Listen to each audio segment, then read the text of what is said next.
পড়াশোনা করতে গেলে সেটা ধর্মীয় বিরোধী।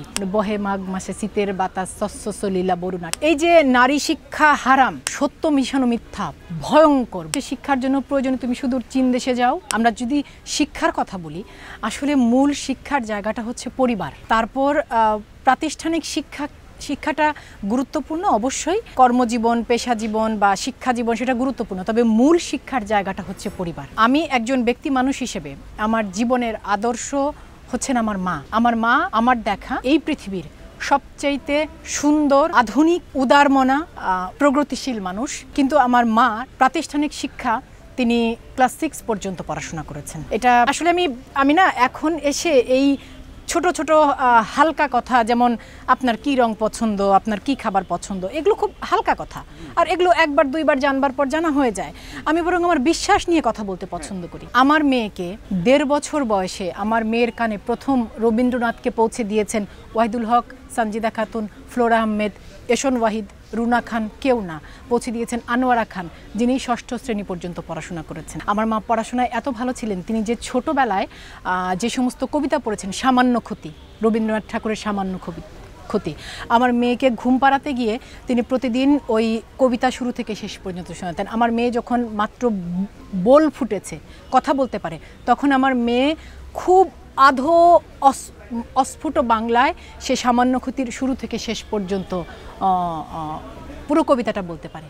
বহে মাঘ মাসে শীতের বাতাস শস্য সলিলা বরুণা, ঠিক এই উচ্চারণে, বহে মাঘ মাসে শীতের বাতাস। তো আমি এটা এই জন্য বললাম, আমার মার পড়াশোনাটা কিভাবে বন্ধ হয়েছিল জানেন? আমার মা যখন ক্লাস 6-এ হাই স্কুলে ভর্তি হন, তখন তাদের পাড়ায় গ্রামে, টাঙ্গাইলের মির্জাপুর ভাওরা আমার নানির বাড়ি, সেখানে একটা ওয়াজ মাহফিল হয়েছিল। সেই ওয়াজ মাহফিল, আমার মা অত্যন্ত ধর্মচর্চা করা মানুষ, ওয়াজ মাহফিলে বলা হয়েছিল মেয়েদের স্কুলে যাওয়াটা হারাম। ছোট মানুষ তো, তিনি সেটা বিশ্বাস করেছিলেন এবং তিনি পড়াশোনা বন্ধ করে দেন। আমি ওইটা এই জন্য বললাম, আমি কিন্তু ক্লাস প্রাইমারি স্কুলে বা হাই স্কুলে কোন কবিতা পড়েছি আমার মনে নেই। আমার মার সাথে আমার বয়সের পার্থক্য 20 বছর। আমার মেয়ের বয়স এখন 13। যে সময়কার কথা বলছি কবিতা শোনায়, তখন আমার মার বয়স আরও 10 বছর আগে আর কি। 50 বছর বয়সে আমার মা 10 বছর বয়সে কি কবিতা পড়েছেন সেটা পুরোপুরি মুখস্থ তার, আমার নেই, অনেকেরই হয়তো নেই। এরকম অসংখ্য কবিতা, ওই যে একটা কবিতা আছে রাখি ভাই।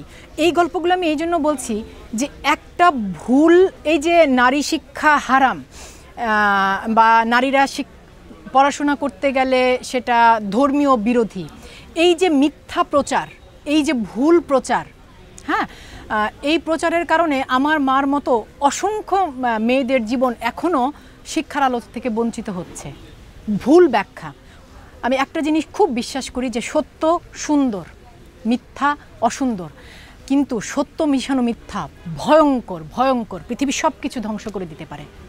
মানুষের জীবন, জাতি, সমাজ, দেশ, রাষ্ট্র সব কিছু ধ্বংস করে দিতে পারে। আমরা সেই ধর্মের আলোচনায় যদি যাই, আমার ধর্মের কথাই আমি বলি যে শিক্ষার কথা বলা হয়েছে, শিক্ষার জন্য প্রয়োজন তুমি সুদূর চীন দেশে যাও।